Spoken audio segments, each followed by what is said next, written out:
Noiva do banqueiro, a empresária Marta Graeff. E como a comissão não deve ser estendida, estão querendo outra forma de fazer com que ela seja ouvida. Gustavo Zucchi, da coluna Igor Gadelha, está aqui comigo para falar como eles pretendem fazer isso. Gustavo, boa tarde. CPMI quase acabando e eles querem ouvir a Marta Graeff. E aí? É isso mesmo, Rafa. Tudo bem? Boa tarde a todo mundo que está acompanhando o Metrópolis agora. Mais uma vez, um prazer estar aqui. É mais ou menos isso. A sessão de hoje, de segunda-feira, a previsão era escutar a Marta Graeff, que, para quem não lembra, é a ex-namorada, influenciadora, empresária do banqueiro Daniel Vorcaro, que mora lá nos Estados Unidos e que foi quem figurou naquela conversa que a CPMI teve acesso, aquela longa conversa de WhatsApp que a CPMI teve acesso e que eles tratavam de alguns encontros de Daniel Vorcaro com autoridades, dentre eles o ministro do STF, Alexandre de Moraes, o senador Ciro Nogueira, uma série de outras personalidades, caciques políticos aqui de Brasília. Bem, a CPMI aprovou a convocação dela e procurou ela, tentou entrar em contato com os advogados dela, mandou e-mails, tentou entrar em contato de todas as formas e ela não respondeu. Ela não deu sinal de vida de que poderia vir ou não na CPMI, não respondeu, sequer fez como outras convocações da CPMI que entraram no Supremo Tribunal Federal para pedir um habeas corpus, para pedir que não fosse obrigatório comparecer. A Marta Graeff não fez nada disso, ela simplesmente não respondeu. Ela mora nos Estados Unidos, se eu não estou enganado, ela mora em Miami, ali, onde tem uma empresa, onde faz as postagens dela nas redes sociais, e a CPMI ainda quer tentar ouvir ela, né, de alguma forma, inclusive por meio da condução coercitiva, que seria a polícia legislativa buscar ela em casa e levar até o Congresso Nacional para que ela preste o depoimento. Claro, ela mora nos Estados Unidos, então isso seria muito complicado, teria que provavelmente fazer uma carta rogatória, entrar em contato com a Justiça Americana para tentar trazer ela, e tem um problema que a CPMI termina provavelmente na quarta-feira, quando o presidente do colegiado, o senador Carlos Viana, marcou a última sessão do colegiado, onde deve ser lido o relatório do deputado Alfredo Gaspar. Então, com 2 dias ali, provavelmente essa oitiva, esse depoimento vai ficar para depois, né? Vai ficar para depois, não, deve ser cancelado, a gente não deve saber o que a Marta Graeff fala. Agora, mesmo que que o CPMI conseguisse buscar ela nos Estados Unidos, entrasse em contato com ela, a tendência é sempre do Supremo Tribunal Federal liberar o comparecimento de testemunhas à comissão de inquérito, como fez em uma série de outros convocados pela CPMI ao longo das últimas semanas aí, algo que irritou bastante os deputados e os senadores, Rafa. A gente só lembra, né, que quando você vai como testemunha, você tem que falar a verdade. Quando você vai como investigado, você não necessariamente precisa responder nada que te auto-incrimine. Mas um detalhe interessante é que a gente está vendo que, de fato, a CPMI deve acabar essa semana, apesar das tentativas de fazer com que ela fosse prorrogada.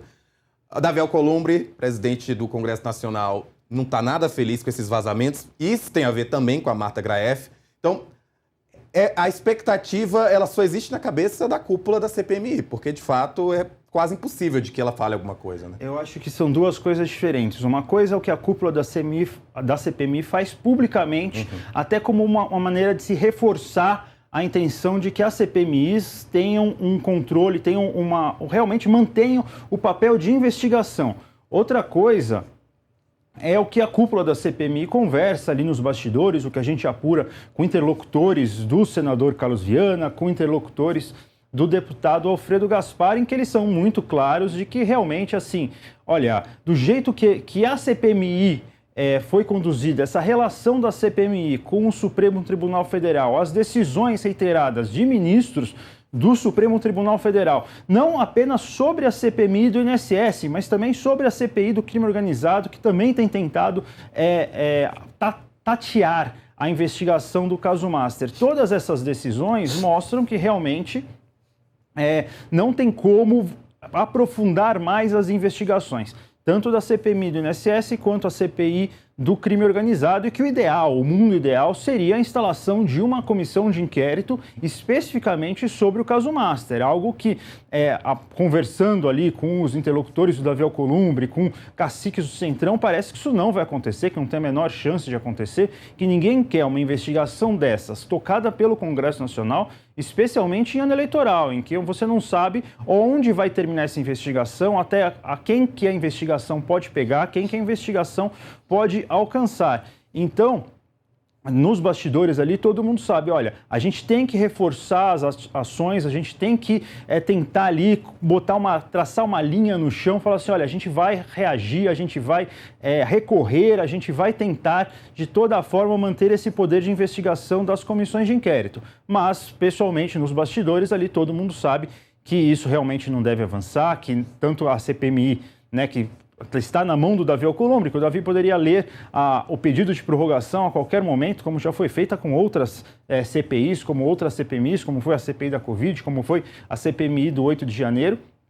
Ele não vai fazer isso e está na mão do ministro André Mendonça, que também poderia ali a qualquer momento dar uma decisão monocrática, autorizando o mandato de segurança, autorizando a prorrogação da comissão de inquérito por mais 120 dias ali, para continuar as investigações, especialmente as investigações sobre o caso Master. A gente vai lembrar que a CPMI do INSS, ela já vem aí desde o ano passado ali, focando na farra do INSS, que foi o escândalo revelado em reportagens aqui do Metrópolis sobre os descontos irregulares nos aposentados e pensionistas do INSS. Agora, a comissão tentou ir um pouco mais para essa questão do caso Master, essa questão ali que o Banco Master tem uma certa relação com os descontos indevidos em empréstimos consignados para pensionistas do INSS. Mas é isso, não deu para avançar, eles foram até onde deu. A última tentativa foi ouvir a Marta Graeff, não vai acontecer, e até quarta-feira o relator deve apresentar o seu relatório e tentar votar isso,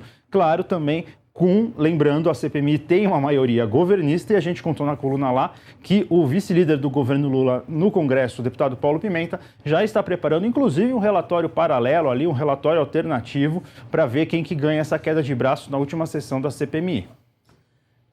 Eu ainda fico com o pé no chão, porque eu acho que assim, já aconteceu tanta coisa nessa CPMI do INSS que a possibilidade de, nesses 3 dias, o mundo mudar, ainda mais sabendo do caso Master, há sempre essa possibilidade. Então, para você querer saber disso, acessa a coluna do Igor Gadelha, Gustavo Zucchi. Hoje ia ter sessão da CPMI, se não para escutar a Marta Graeff, que não compareceu, que não se aproximou, mas para escutar o presidente do Dataprev, o Rodrigo Assunção. Rodrigo Assunção, posso estar confundindo, posso estar espalhando a memória. Ortiz Assunção. Rodrigo Ortiz Assunção, exatamente. E ele apresentou agora à tarde um atestado médico, falando que teve que ser internado, falando que não ia poder comparecer, então a sessão foi cancelada. Talvez a última sessão de oitivas que aconteceria na CPMI do INSS não vai acontecer daqui a pouco. O senador Carlos Viana pode, inclusive, dar uma coletiva de imprensa para falar dessas decisões, dessas reiteradas decisões do Supremo, liberando gente. Ninguém mais fala na CPMI. Na minha época, a CPMI era obrigatório comparecer, a pessoa ia e ficava calada, 2 horas calada lá,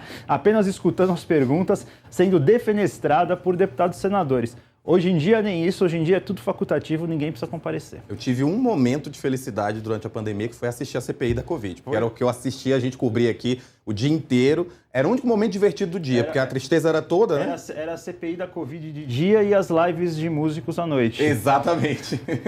Gustavo, muito obrigado. Imagina, Rafael, foi um prazer estar aqui no Agora Metrópolis.